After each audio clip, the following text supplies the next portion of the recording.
100 episódios e eu vim aqui falar de número. Episódio 100 vídeos falando de vinho aqui para vocês. Para marcar isso daqui, eu vou chegar nele com muita alegria fazendo uma pergunta para você.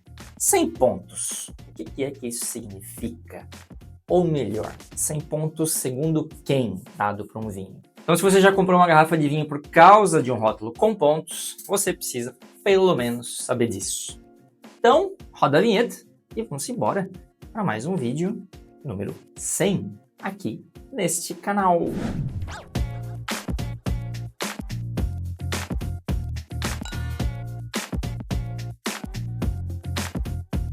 Muito bem, depois de 100 episódios, se você caiu por aqui de paraquedas, o meu nome é André Vigas, eu sou sommelier e eu moro e sou formado aqui em Bordeaux também. Desde 2022 eu trabalho em grandes vinícolas aqui da região. Há 100 episódios, eu tô aqui nesse canal falando sobre vinho em geral, mas óbvio com muito mais foco aqui na França e em Bordeaux também, porque é aqui que eu tô, certo? Então, se você gosta desse conteúdo, por favor, sempre deixa aí o seu like, comenta, porque isso aí ajuda demais. Esse aqui que você fala, continuar produzindo conteúdo para vocês. E se inscreve também, por favor, tá? Inscrição é muito importante e isso vai ajudar de novo demais a gente a continuar fazendo aí mais 100, mais 200, mais 300, mais 400, enfim, mais vídeos até onde a cabeça aguentar e a vontade de fazer também. Mas, por enquanto, tá indo tudo certo. A vida deve ser longa ao canal Dose Franca, beleza? Então se inscreve, vamos nessa. Vamos falar do assunto do vídeo de hoje. Se você ainda não viu o meu vídeo sobre Robert Parker, vou deixar o link aqui na descrição, eu nunca sei para onde apontar, mas eu acho que é aqui, na verdade, certo? E lá eu falo sobre tudo, sobre quanto que ele influenciou o mercado de vinhos e por que isso ao mesmo tempo foi revolucionário e problemático também. É um vídeo um pouco mais antigo, daqueles dos primeiros lá que eu estava fazendo, mas tem bastante informação bacana lá, beleza? Dá uma olhada lá, qualquer coisa depois volta aqui e a gente continua. Ou enfim, vê esse vídeo aqui depois, primeiro também, mas depois volta para lá. Faz como você quiser. Não existe nenhuma organização internacional, nenhum comitê, nenhum órgão oficial, nenhum padrão regulamentado que defina o que é um vinho de 100 pontos, ou mesmo que defina ou treine qualquer tipo de pessoa para dar pontos, tá? Qualquer pessoa, crítico, enfim, publicação, qualquer importador, pode criar aí uma escala de 100 pontos, amanhã, se ele quiser, e começar a distribuir notas. E é exatamente isso que acontece e o que aconteceu. Wine Advocate, Wine Spectator, James Suckling, Vinous, Decanter, Jeb Dunning, cada um aí tem a sua escala baseada nesses 100 pontos, às vezes até era 20, tá? E cada um vai ter o seu paladar, cada um tem meio que os seus 100 pontos. E quando você vê uma garrafa na prateleira, lá com 100 pontos, ou qualquer ponto que seja, já daria para fazer 1000 perguntas, né? Porque 100 pontos de quem? Que foi que degustou isso daí?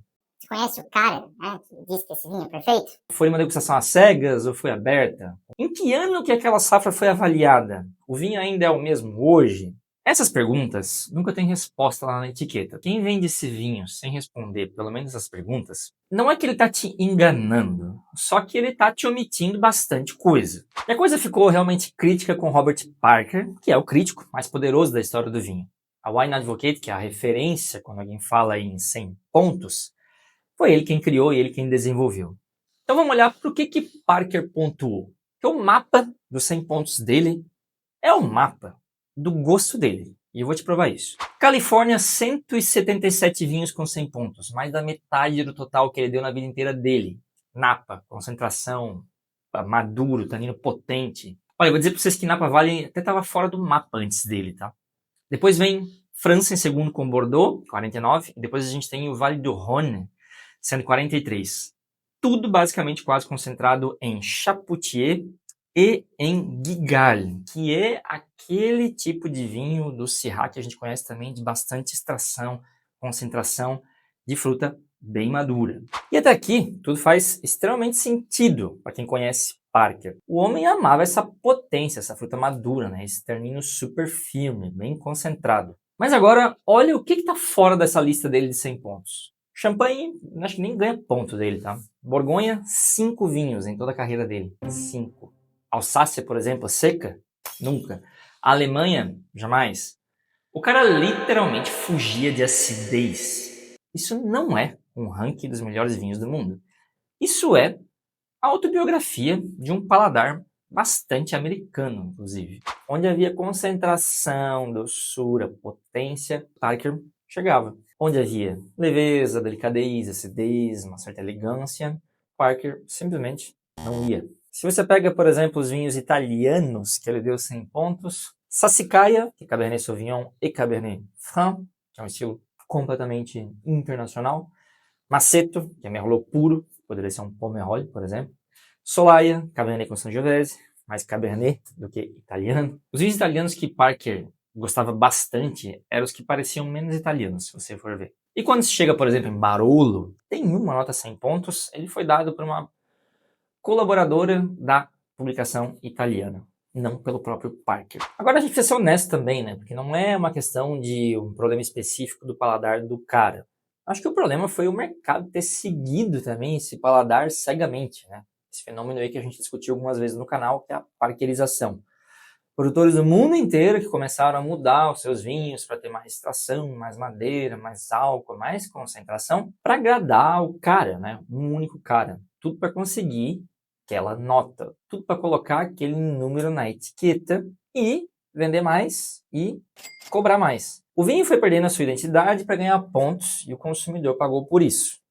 Em dinheiro e em experiência, com certeza. Hoje, Parker se aposentou. A Wine Advocate continua com outros críticos e o mercado continua usando esse sistema de pontuações de todas as fontes aí diferentes possíveis. Mas sabe quem não compra vinho por pontuação? O francês, o italiano, a maioria dos espanhóis, o português também. Eles não abrem a Wine Spectator antes de escolher uma garrafa e tipo, olham, vou comprar isso aqui por causa disso. Eles têm uma relação com o vinho que foi construída ao longo de gerações, tem uma linguagem própria, eles vão construindo as referências deles e vão construindo o paladar próprio. É bonito ver isso aqui. Pontuação, na bem da verdade, é uma ferramenta para quem ainda está construindo essa linguagem. E assim, não tem nada de errado assim nisso. Todo mundo eventualmente vai passar por essa fase. O problema é quando a ferramenta vira uma verdade absoluta na cabeça de um pessoal aí que não evolui. Quando você para de se perguntar se gosta do vinho e começa a perguntar quantos pontos ele teve, ou justifica uma compra não pelo gosto seu, mas porque ele teve tantos pontos de tal cara, você faz o que se quiser. Apenas saiba que nesse momento você transferiu o seu paladar para uma outra pessoa e você vai estar pagando por isso. Agora eu vou deixar claro uma coisa. Eu critico sim esse sistema de pontuação, mas eu não critico quem usa referências. Referências são normais, são necessárias. Você mesmo me pergunta o que beber, geralmente eu indico. Tem gente que compra porque eu disse, ok? Isso faz parte do meu trabalho, inclusive, principalmente se você se identifica comigo. A diferença é o que acontece depois. Ninguém aprende a dirigir sozinho, mas a ideia é que em algum momento você assuma o volante do carro, certo? Que você deixe de precisar de mim ou de qualquer crítico para saber o que é que quer. Então a jornada do vinho é de cada um. E é isso que eu tento construir aqui no Dose Franca há 100 episódios. Uma não dependência. E eu acho que o problema dos 100 pontos não é só o passado. É que os 100 pontos de hoje continuam, de um certo modo, apontando para um mesmo estilo. A escala ficou, e quem usa ela, conscientemente ou não, ou por assimilação, continua recompensando um pouco essa coisa de concentração, de não necessariamente pôr madeira nova, mas vinho mais potente, enfim. É um gosto que ficou lá no sistema, por assimilação de novo, e que perpetua essa coisa. Delicadeza, vinho branco, uma fruta mais fresca, continua sempre de lado. E não há nenhum motivo técnico nenhum para isso, tá? Eu não critico quem quer usar pontuação para aconselhar vinhos, mas eu não vejo motivo técnico para isso. Que a pontuação é rigorosa na forma, mas muito subjetiva na sua essência. Por que não tem vinhos 100 pontos brancos da Alsácia, Riesling, secos, superminerais? Qual foi a universidade que estabeleceu os critérios para que um vinho de 100 pontos seja assim? Qual foi o curso, quais foram os grandes maculados do vinho que estabeleceram que 177 notas máximas são para Napa Valley? Ou que é esses vinhos concentrados? Não tem isso, gente. É lá para onde eu comecei no começo do vídeo. É só porque todo mundo vai, né? fazendo aquilo que está sendo feito, enfim, o mercado se ajustou desse jeito, as pessoas compram porque os vinhos ganham 100 pontos aqui, ou 90 lá, ou não sei o quê, e todo mundo continua replicando este mau hábito, na minha opinião. Inicialmente eu pensei apenas em criticar os 100 pontos, essa coisa do vinho perfeito, etc., mas eu acabei fazendo uma crítica para o sistema de pontos em geral. Mas eu espero que vocês tenham entendido o que eu quis dizer, que eu acho que ele é importante e ele é parte das bases gerais daquilo que eu tento, digamos assim, amplificar aqui com o canal, tá bem? 100 vídeos, 100 pontos. Eu não posso deixar de fazer uma degustação aqui, certo? E para isso eu tenho aqui um vinho 100 pontos, né? Tá brincando? Olha, gente, comemoração só tem uma coisa. Pode usar o que você quiser, né? Mas para mim, se é para comemorar alguma coisa, tem que ser com bolhas e, nesse caso, de preferência, champanhe. Então vai ser sim o champanhe. Vamos degustar um champanhe aqui comigo? Vamos nessa? Para comemorar? Muito bem, fui lá na minha geladeira pegar o meu champanhe. E ó, gente, não vou fazer aqui muita análise técnica deste champanhe, porque aqui agora é para comemorar, enfim, vou falar algumas coisas sobre ele, obviamente, porque, né, estamos aqui no canal. Mas até peguei aqui a minha taça de comemoração, que tem a taça aí que eu uso para champanhe. Se você ainda não viu também meu vídeo sobre taças e sobre acessórios, tem também os nossos vídeos aí, meu da minha esposa também sobre champanhe, a gente fala sobre taça e eu falo que essa taça aqui é muito bonita, muito legal, comemoração, mas se você quer sentir aromas, etc., é muito pequenininho, enfim, não é um negócio legal. Ela é uma taça feita, pensada, para que você possa ver as bolhas subindo. Vamos falar aqui do Lançon, ok?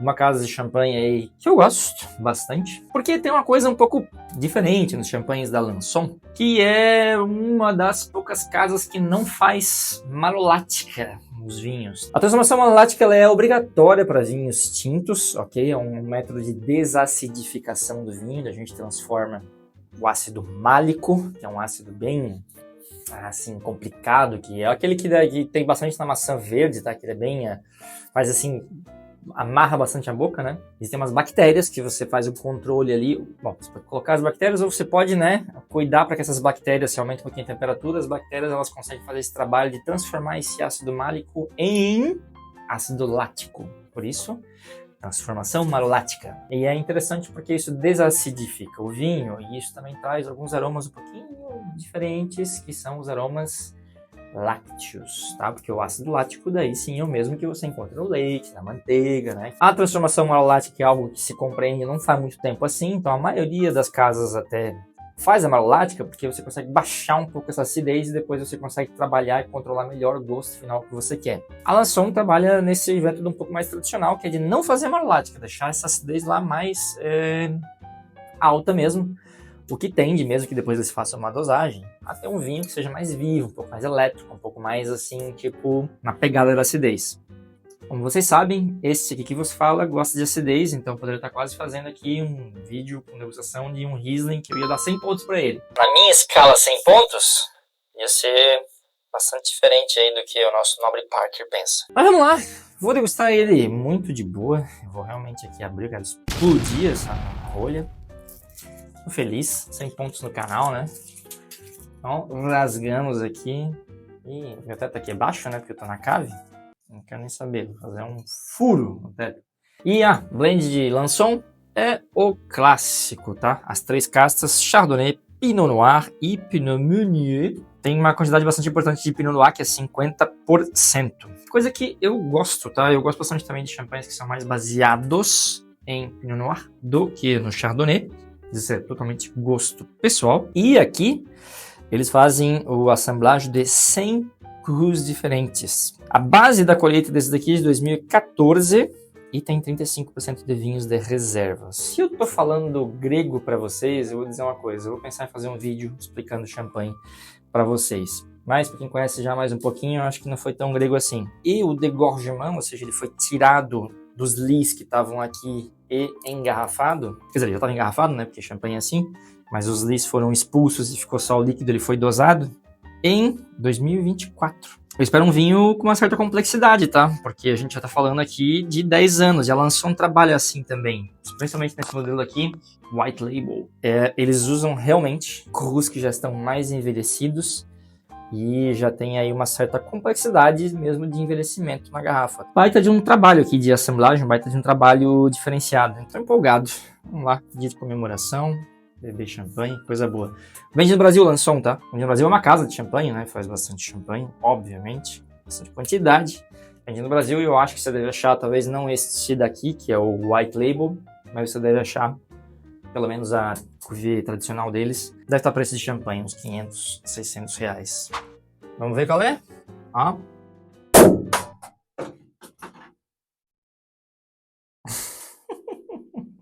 Um pouquinho exagerado. Vamos lá. Sempre servem 2 vezes, assim também, né? Você deixar a prise de mousse acontecer. E uau, vamos lá. Ele tem uma cor já um pouquinho mais dourada, que é comum, né? Quando a gente tem mais já Pinot Noir no blend, isso acontece. E também já é um vinho que é um pouquinho mais envelhecido, né? Então não seria normal. Às vezes a gente abre um champanhe, ele é bem mais claro que isso daqui. Isso aqui já tem mais cor. O que eu posso dizer é, só aproveita. Ó, bem forte esses aromas aqui de torrefação, esse aroma assim mais creme, mais manteiga, amêndoa, e agora tá vindo um floral, tem até um pouquinho de fruta, tá? Tem que fazer uma puta na força aqui pra sentir o nariz. Mas tem uma flor de acácia, bem interessante, bem bonito, bem bonito. É cheiro de champanhe, clássico, adoro, amo, então é isso aí, gente, é pra comemorar.